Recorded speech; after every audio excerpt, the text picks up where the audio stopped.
Hey everyone, and welcome back to Timeless. Today I'm going to give my top 10 decks that you might want to try once Edge of Eternities comes out. We've been doing a bunch of playtesting with the new cards, especially around Ancient Tomb, Strip Mine, Eldrazi Temple, and there's a lot of cool ideas that I've seen, and I can't wait to try all of them on ladder. So let's go through them really quickly. Up first is a few Eldrazi builds. We're going to go over 4 different Eldrazi builds. This first one is a mono green Eldrazi build. We tried some very straightforward, like green, mostly colorless Eldrazi builds that are much more Eldrazi focused than you'll see in this list. So playing things like, Thought Seer, a bunch of 2 and 3 drop Eldrazi's, things like Realm Breaker and some other 7 drops at the top. But those didn't quite seem to cut the cheese when compared to these other Eldrazi decks that we have. And we found that the best green-based Eldrazi strategy was this strategy by Greenwire. And Greenwire has had his mono green ramp deck for a while, and this set really pushes it to the next level because you get to play 4 Ancient Tomb, you get to play just 1 Strip Mine. It's a tutor target for your Sowing Mycospawn over here.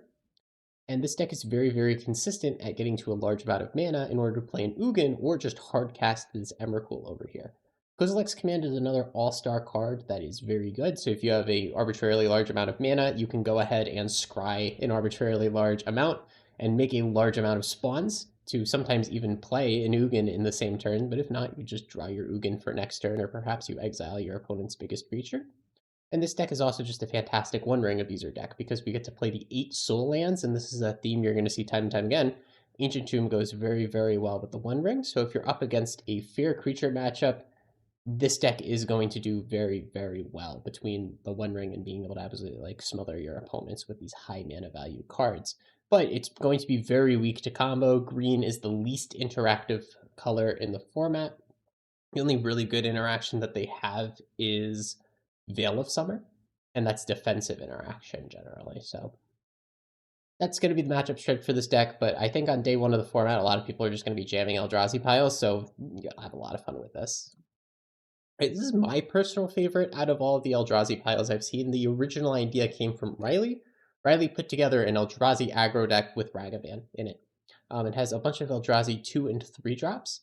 Eldrazi Linebreaker performed absolutely fantastically here, and this deck is leveraging all of the Eldrazi temples, all of the Ancient Tombs, and all of the Strip Mines in a pretty balls to the wall aggro deck. We have 4 Once Upon a Times to make sure that we're actually hitting what we want here because we have, these disappearing lands in Strip Mine. So this makes sure that we do actually keep hitting mana when we need to, and it makes sure that we have extra threats. It's like a flexible opening card in your hand. It's either a threat or a land, because pretty much everything in this deck, other than the 2 Fables and the 4 Cozies commands, are hittable off once, and the bolts as well. But that's still 50 of your cards that's hittable. That's fantastic, right? And it also does get to do some amount of the prison thing in the sideboard, which is really cool. Against a deck like Energy, you're going to sideboard out your 4 Ragavans, and you're going to bring in Chalice of the Void. Disruptor Flute is another common card you're going to see a lot here. It's an absolute house in the format, especially if you're able to play Soul Lands. This deck only plays the 1 Soul Land, Ancient Tomb, that casts Disruptor Flute. But a turn 1 Disruptor Flute is a fantastic way to stop any sort of combo deck. All you need to do is name the card Show and Tell before they cast it, or whatever is the card they're trying to go all in on.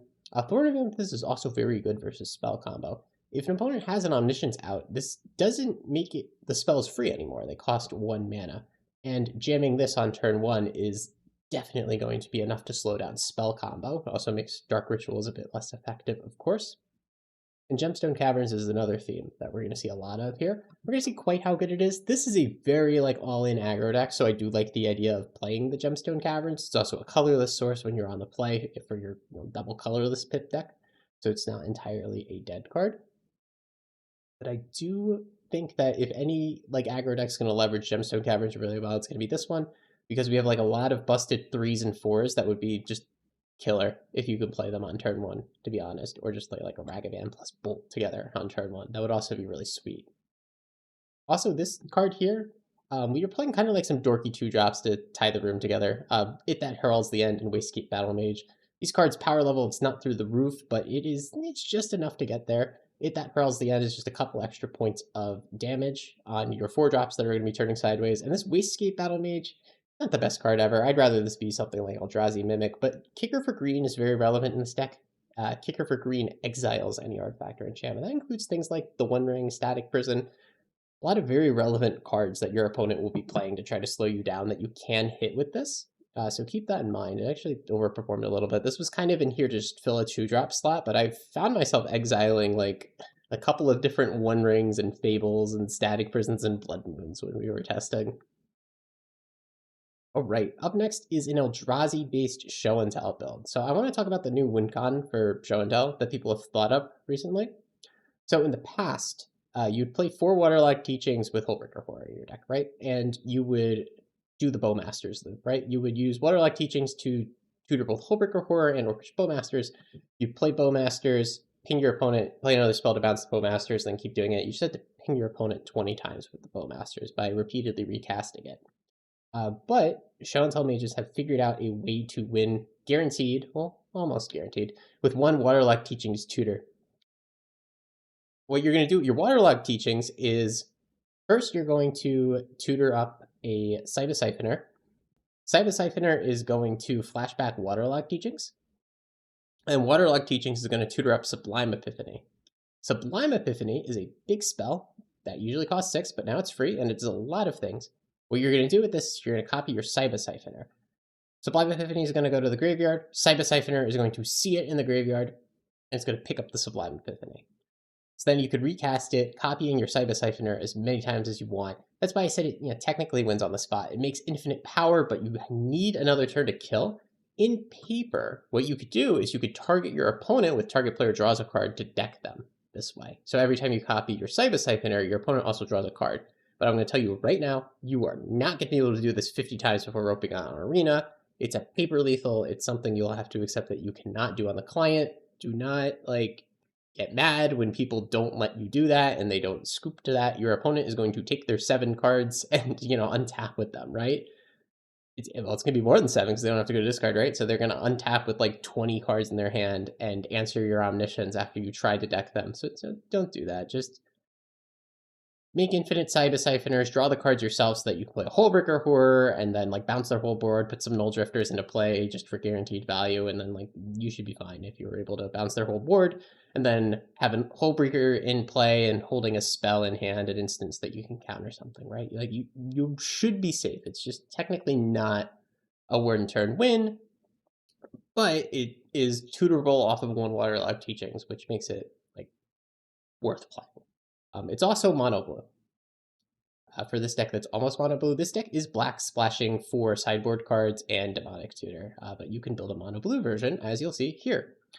So this is a much more straightforward mono blue Show and Tell Eldrazi build. It does not include that new win condition or Waterlogged Teachings, but I'm thinking you could probably smash these two lists together and include it that way, right? You would just want to take out Seagate Restoration for the tutor card and then just make 2 more slots for the cards that actually win the game. Maybe 3 more slots if you want to include Hullbreaker as well as Epiphany plus Siphoner.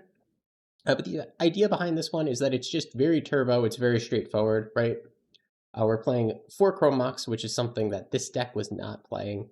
This deck has just a few too many colorless spells to actually make it work. But here we're playing 10 MDFCs. We have only 10 lands, but 20 if you include the MDFCs. So we're really trying to bend over backwards to enable Chrome Mox. Oh, we have 3 Lorians as well. So really going out of our way to enable this card because we have to play a bunch of colorless Eldrazi. This has the classic Shift and Tell package. In fact, I called this Shiftless Shift in Moxfield, right? It's got that classic package of Null Drifter, Devourer of Destiny, Ugin's Labyrinth. We're just trying to jam a turn 1 or a turn 2 Show and Tell. We're going to put an Omniscience into play, and then we're going to just cast cards like Seagate Restoration and Null Drifter to go through our deck, and then Mindslaver our opponent's turn with Emrakul, and that's usually enough to win. Of course, you don't have to cast Show and Tell on turn 1 in order to win with this deck, but that is a great way to do it. You also get to play 4 Mana Drain since you have enough blue sources for it, even though you are an Ugin's Lab Ancient Tomb deck. You can cut this in a lot of matchups, but I think this is worth including. But this is, of course, a first draft for me. This deck could end up being pretty bad, but the play pattern of mana draining your opponent's thing and then untapping and playing a ring is a good way to beat a lot of fair decks in this format. All right, that's enough Eldrazi decks. Let's talk about Prison. Red Prison is something that people are really, really looking forward to with Ancient Tomb in the format. And like, unfortunately, I haven't seen a Red Prison deck that like really, really impressed me. I was joking around in Discord. I said, sometimes Red Prison can draw the wrong half of its deck and lose, and sometimes it can just draw the right half of its deck and still lose. And that's kind of like the unfortunate truth in Timeless. Like, you can jam a turn one Moon, and then your unfair opponent goes, okay, Chrome Mox, exile, and then troll from my hand, Dark Ritual, and then they just do their thing. You can just lose even when you have the best cards in play. You play Chalice on one, turn one against Energy, and then they just draw an Amp Raptor, and like Amp Raptor hits a Johnny, and they're like, then what do you do, right? But this is a cool Gruul Blood Moon deck, and I like this because it plays higher quality cards than dedicated prison decks. You get to play Sowing Mycospawn, you get to play Minskin Boo, you get to play Once Upon a Time to help fix your draws. Notably, you get to play this cool new Alchemy card, Wary Zone Guard. Let's read it. I read it in the set spoiler, but we got to read it again. Alchemy cards, they're magic, okay?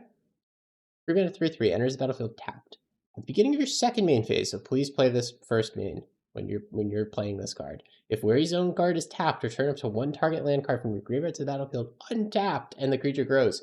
Of course, we're returning Strip Mine with this thing. So, in addition to having the Blood Moon angle, we do have this Strip Mine recurring angle.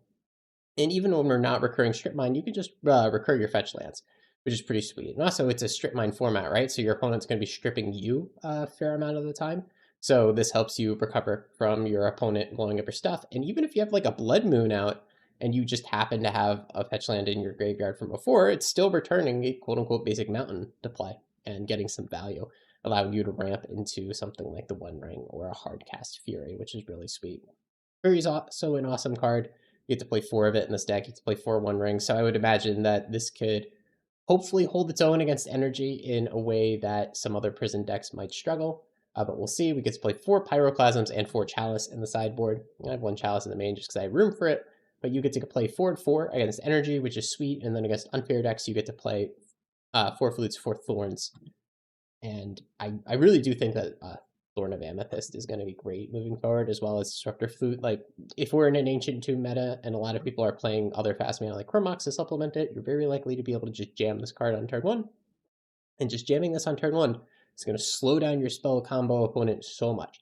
Even though Show and Tell might be the best deck in the format, if you just jam this turn 1 against them, yeah, they can deal with it eventually and win through it. But like, their first Brainstorm is going to cost 2 mana. Their first Tutor is going to cost 3 mana. And that little bit of extra tax that you make them pay is going to be enough to like buy you time to just kill your opponent with like a Ragavan or a Fable of the Mirror Breaker or Minskin Bow.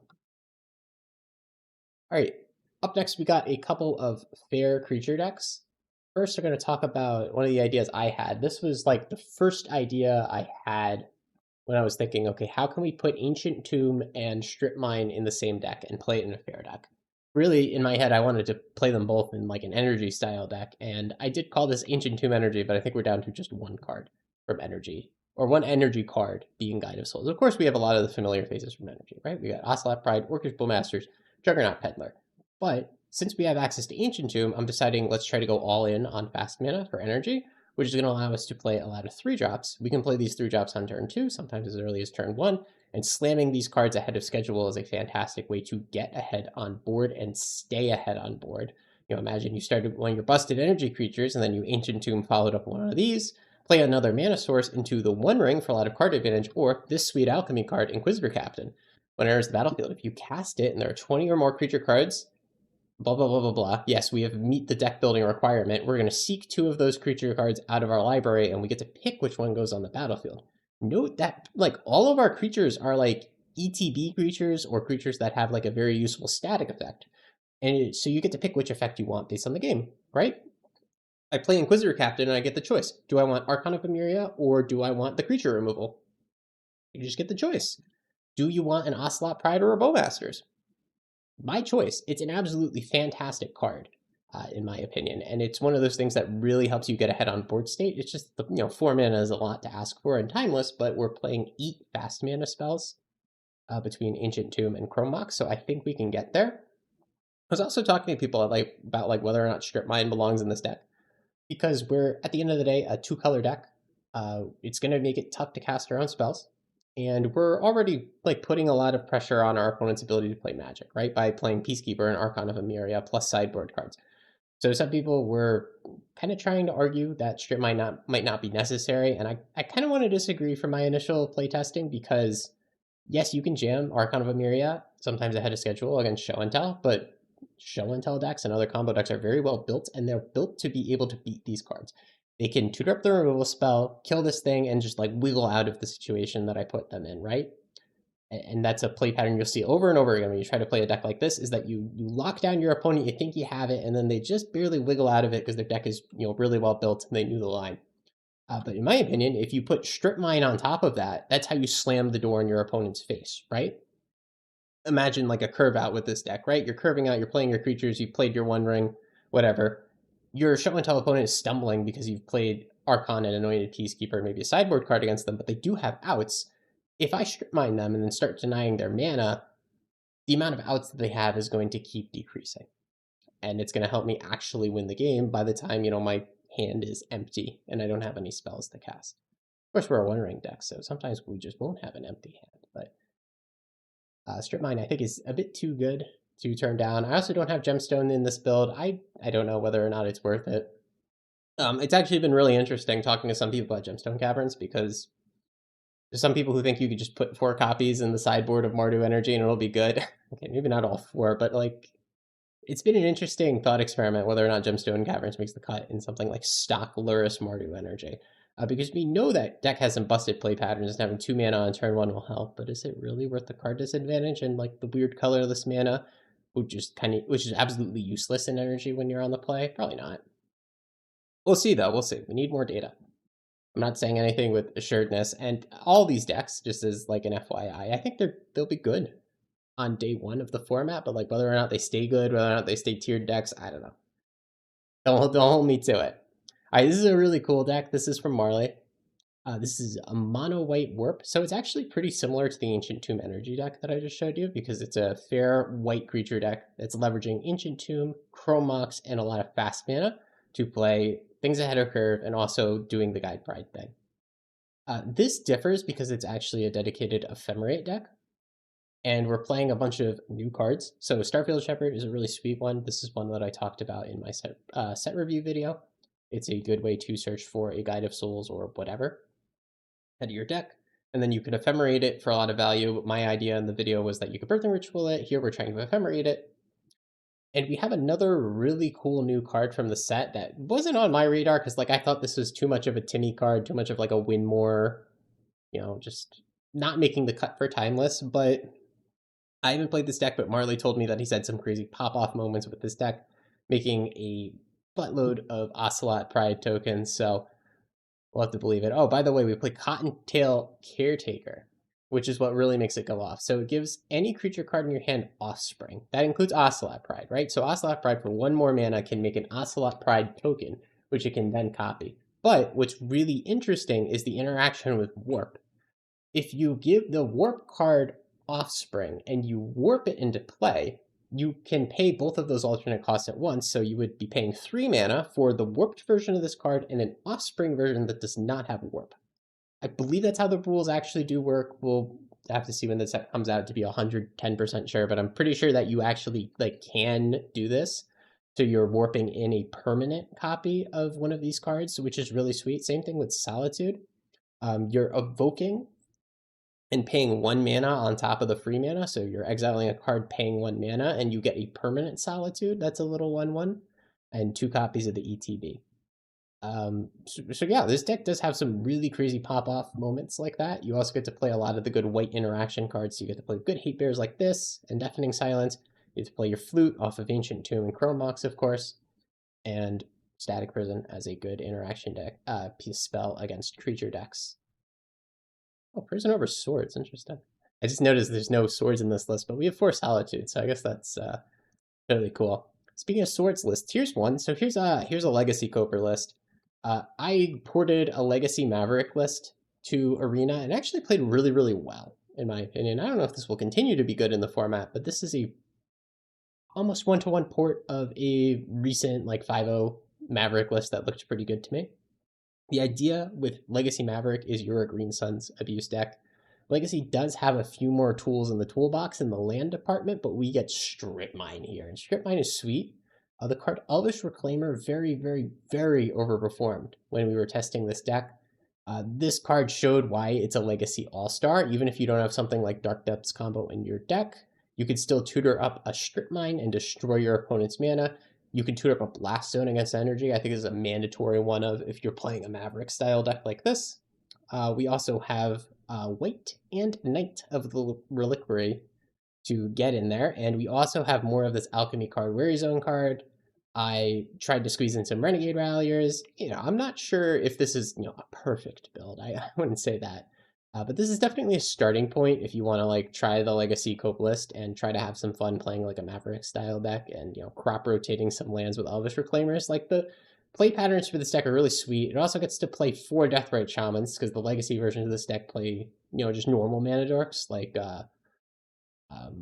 Birds of Paradise and Noble Hierarch, those sorts of cards. Deathrite Shaman is so much better than those cards, right?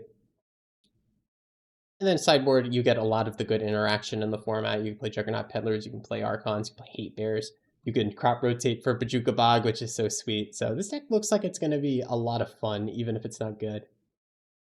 All right.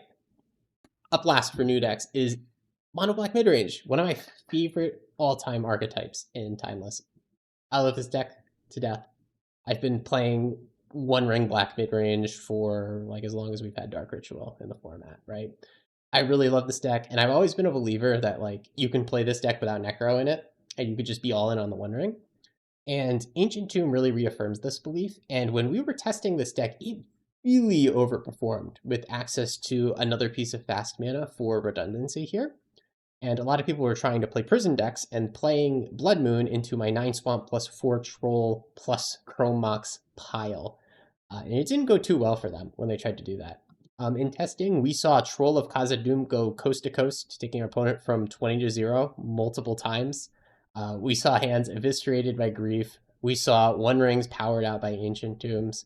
Cecil is a really good new black 1-drop for this deck as well. I know I'm hyping this a lot, but this is like an archetype. It's like a pet archetype of mine, and like it might be back. We might be back to being good. Maybe I'm overreacting from like initial playtesting against bad lists, but like we might be back. I'd be so happy if we were back. You also free roll these strip mines pretty much, since we don't have too heavy color restrictions like 9 swamps, trolls, chrome moxes, and these 2 black lands is enough. We can have 8 colorless utility lands really easily. And would you believe it or not, this is an actual good Urborg deck. One of my pet peeves is like some people just love to shove like the one Urborg into like their blue-black Psychic Frog deck for absolutely no reason, and it ends up helping your opponent as much as it helps you. But in this deck, it has a lot of utility, making Strip Mine tap for black and also making Ancient Tomb tap for a black mana without actually dealing damage to you. So it definitely has a lot more upside than accidentally helping your opponent. I just wanted to point out the pet peeve there. You could almost try 2 Urborgs. So I think that's spewing at that point. All right, same deal. We got fast mana. We're going to play 4 Flutes in the sideboard. I think the card's absolutely fantastic.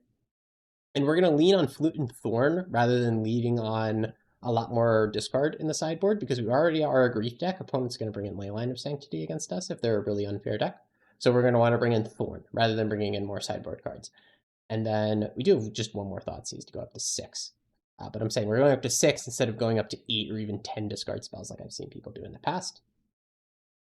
And against fair decks like Energy, we got Harvester of Misery, which is a great card to reanimate when you're up against creature decks. We have March of Wretched Sorrow, which is a great way to gain some life when we get a bunch of cards off the ring. And then, of course, 2 Toxic Deluge, which is absolutely fantastic against the archetype. Against creature decks, you're generally going to like side out your Griefs, your Thoughtseizes, usually sideboard out a lot of these reanimates as well. All right, back to the PowerPoint. There is one more deck to talk about because I promised 10. Who would have guessed nothing ever happens? So we did try Mardu Energy with Strip Mine, and it ended up being like quite good. Like Mardu Energy and some Show and Tell variant will still be 2 of the best decks in the format. Will they be the 2 undisputed best decks by a mile? Maybe not. We'll have to see, where the meta settles, or maybe like truly nothing ever happens, and like there's still the only 2 tier 1 decks. That would be annoying, but. What's cool is that Mardu Energy can run 4 Strip Mine, and like I just took a quick screenshot in Arena because I'm not sure exactly how to build the deck. Because meta is going to change, and Energy is an interactive deck at the end of the day. You need the right pieces of interaction for the particular meta, right? As much as some people like to say the deck is pretty brain dead. So, in my opinion, what I would do is I want to play four ghost quarters, four strip mines. These ghost quarters are strip mines. I want to play these four strip mines, and in order to make room, I'm taking out these four cards from my deck. I'm taking out a land, of course, and I'm going to take out some of those slower, more mid-rangey cards because I think that it's going to get a lot faster, a lot more degenerate. Blue's going to fall off, so we don't need those Bowmasters. So pretty much flex slots out, strip mines in. Why am I not cutting four lands? Not cutting four lands because we're a 3-color deck. And in order to support that, we want 20 colored mana sources. So you can think of it as if we have 20 lands in energy, which is defensible to play 20 instead of 21, and then 4 0-mana sorceries that just blow up an opponent's deck, an opponent's land, which is sweet. And what I love about Ghost Quarter, or I called it Ghost Quarter again because I'm looking at it. What I love about Strip Mine in this Lurrus deck is that tapping for colorless is a great way to put Lurrus into your hand. Is all I'm gonna say. Like I tapped Strip Mine to put Lurrus into my hand before when we were testing. So I think nothing will ever happen, and Mardu Energy is just gonna adopt Strip Mine and chew up some people's brews and spit them out. It's gonna be so funny. All right, but we'll have a lot of fun with Eldrazi. But like again, if a Eldrazi deck that just runs over energy goes into the meta, then energy will fall off a little bit. But in testing, energy like really, really held its own, and Strip Mine felt very, very powerful. All right, there you go.